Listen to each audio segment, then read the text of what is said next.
Hello everyone. कल हमने पढ़ा था चार्जिंग के मेथड। आज हम उन्हीं को ही कंटिन्यू करते हैं कि किसी भी बॉडी के ऊपर जब चार्ज आता है तो वो किस वजह से आता है, उसके मेथड क्या होते हैं।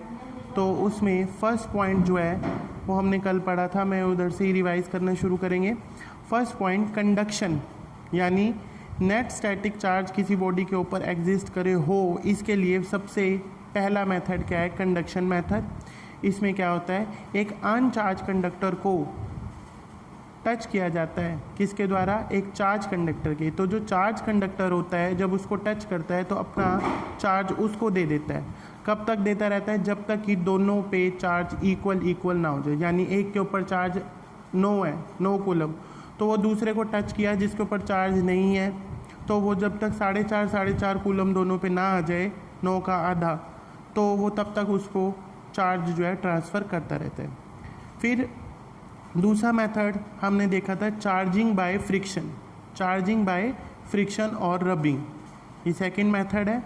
ये कहता है on rubbing one of the rubbed material loses electrons and become positively charge. रब करने पर एक मटेरियल जो होता है वो अपने इलेक्ट्रॉन खो देता है एंड पॉजिटिवली चार्ज, और उसके ऊपर पॉजिटिव चार्ज आ जाता है।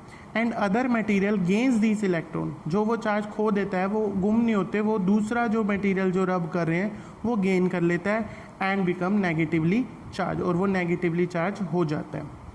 अब यहाँ पे हमने एक टेबल बनाई है जिसमें कुछ एग्जांपल्स लिए हैं। जैसे फर्स्ट पॉइंट देखो कि ग्लास रोड और सिल्क के क्लॉथ को यदि अगर हम रब करते हैं तो ग्लास रोड पे हमेशा क्या आ जाता है, पॉजिटिव चार्ज, और सिल्क क्लॉथ पे हमेशा क्या आ जाता है, नेगेटिव चार्ज।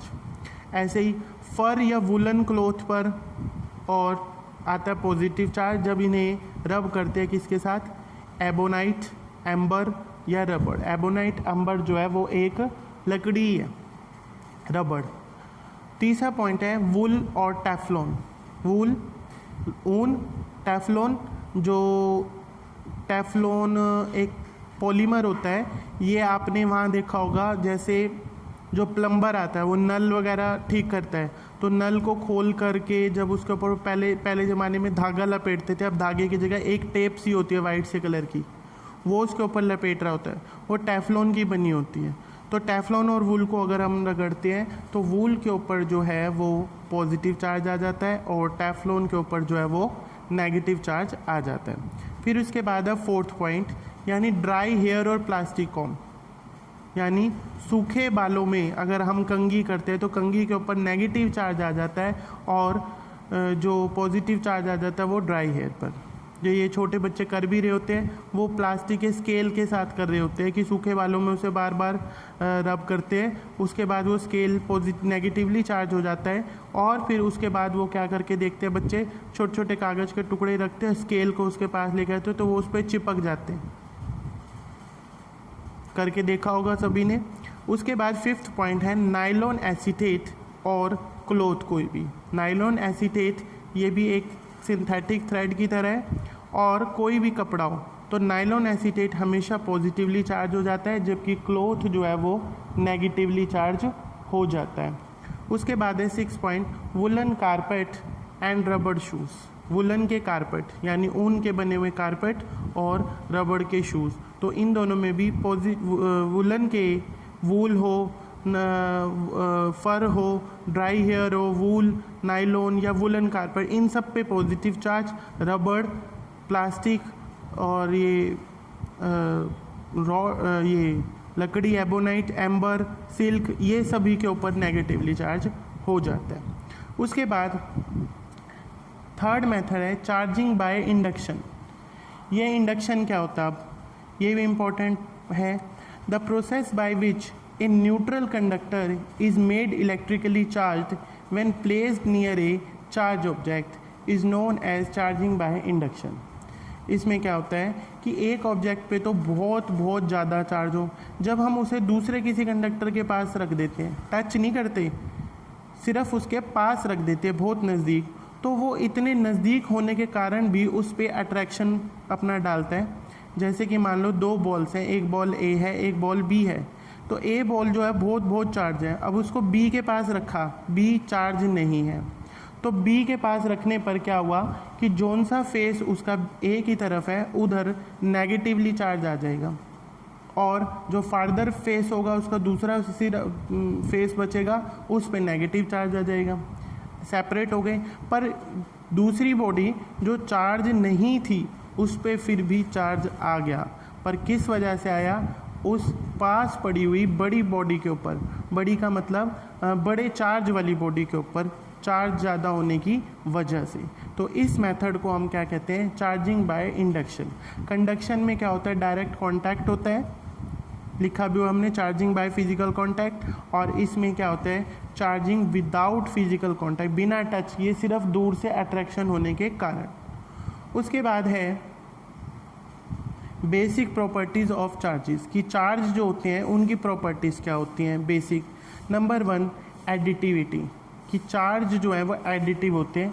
जैसे किसी बॉडी पर 2 कूलम का चार्ज है और +2 कूलम का एक सरफेस पे, और उसी बॉडी पे दूसरे सरफेस पे -2 भी चार्ज है, तो ये ऐड होके टोटल चार्ज जो होगा बॉडी का वो कितना मान जाएगा, 0, क्योंकि जो चार्ज है वो उसकी बेसिक प्रॉपर्टीज़ है कि वो एडिटिव रहता ही रहता है। सेकंड पॉइंट है इसमें क्वांटाइजेशन ऑफ चार्ज, यानी चार्ज जो है वो क्वांटाइज रहता है, यानी चार्ज की जो यूनिट है 1 कूलम। तो ये किसी भी बॉडी पे जो चार्ज होता है वो कभी भी ऐसे होता है 1 कूलम, 2 कूलम, 3 कूलम, इस तरीके से होता है, पर कभी 1.5 कूलम, 2.5 कूलम, 2.25 कूलम, ऐसे बीच की वैल्यूज़ एग्जिस्ट नहीं करती हैं, यानी जो चार्ज है वो क्वांटाइज ही रहता है। उसके बाद है कंजर्वेशन ऑफ चार्ज, कि चार्ज जो है वो कंजर्व रहता है, यानी इसका कारण यही है कि जब एक बॉडी से दूसरी बॉडी पे चार्ज आता है तो उसका बेसिक कॉज तो क्या है, इलेक्ट्रॉन्स का ट्रांसफ़र होना। पर जब इलेक्ट्रॉन ट्रांसफ़र होते हैं तो वो एक जगह से दूसरी जगह बस वो रीडिस्ट्रीब्यूट होते हैं, पर वो कम नहीं होते।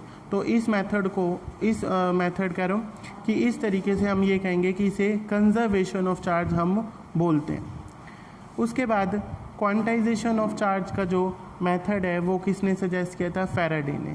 फैराडे एक बहुत बड़े साइंटिस्ट है जिन्होंने चार्ज के क्वांटाइज होने का बताया था, यानी उन्होंने बताया कि किसी भी बॉडी के ऊपर चार्ज जो है वो 1 कूलम, 2 कूलम, n कूलम के बराबर हो सकता है।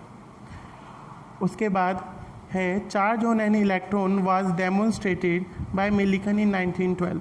अब जो इलेक्ट्रॉन के ऊपर चार्ज होता है उसकी पहली बार जो खोज थी वो मिलिकन ने 1912 में की थी। ये कई बारी एग्ज़ाम में जनरल नॉलेज के क्वेश्चन में पूछ लिया जाता है, वाइवा में पूछ लिया जाता है। उसके बाद है एडिटिविटी, कि एडिटिविटी क्या होता है, इसको एक्सप्लेन किया हमने। Additivity it means the total charge of A system, the total charge of a system is the algebraic sum of all the individual charges located at different points inside the system।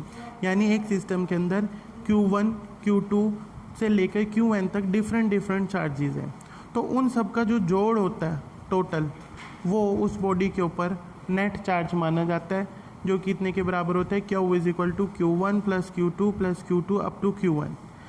Next है उसके बाद quantization of charge. Quantization of charge ये हम पहले भी पढ़ चुके हैं, फिर रिवाइज करेंगे। Total charge Q of a body is always an integral multiple of basic quantum of charge, यानी किसी भी बॉडी के ऊपर जो चार्ज होगा वो इंटीग्रल मल्टीपल होगा, यानी n टाइम्स होगा किसके, बेसिक जो चार्ज की यूनिट है। जो बेसिक चार्ज है, ये सबसे कम किसी बॉडी पे चार्ज है, वो कितने के बराबर हो सकता है, 1 इलेक्ट्रॉन के चार्ज के जितना। यानी किसी बॉडी के ऊपर चार्ज Q किसके बराबर हो सकता है, n टाइम्स ऑफ E। अब वो प्लस भी हो सकता है, माइनस भी होता है, डिपेंड करता है कि बॉडी ने इलेक्ट्रॉन लिए हैं या दिए हैं। अगर बॉडी ने इलेक्ट्रॉन लिए हैं तो माइनस चार्ज होगा, अगर बॉडी ने इलेक्ट्रॉन रिलीज़ करे हैं तो उसके ऊपर पॉजिटिव चार्ज होगा। n की संख्या जो है वो क्या हो सकती है, 0, 1, 2, 3 प्लस माइनस में हो सकती है। आए या गए के हिसाब से इसका पॉजिटिव या नेगेटिव साइन का हम डिटर्मिनेशन करेंगे। और जो इलेक्ट्रॉन का चार्ज है बेसिक, वो है माइनस, इलेक्ट्रॉन के आगे माइनस भी लगेगा, 1.6 इंटू 10⁻⁻19 कूलम। ये क्वांटाइजेशन ऑफ चार्ज। आज हम इतना ही करेंगे। Thank you.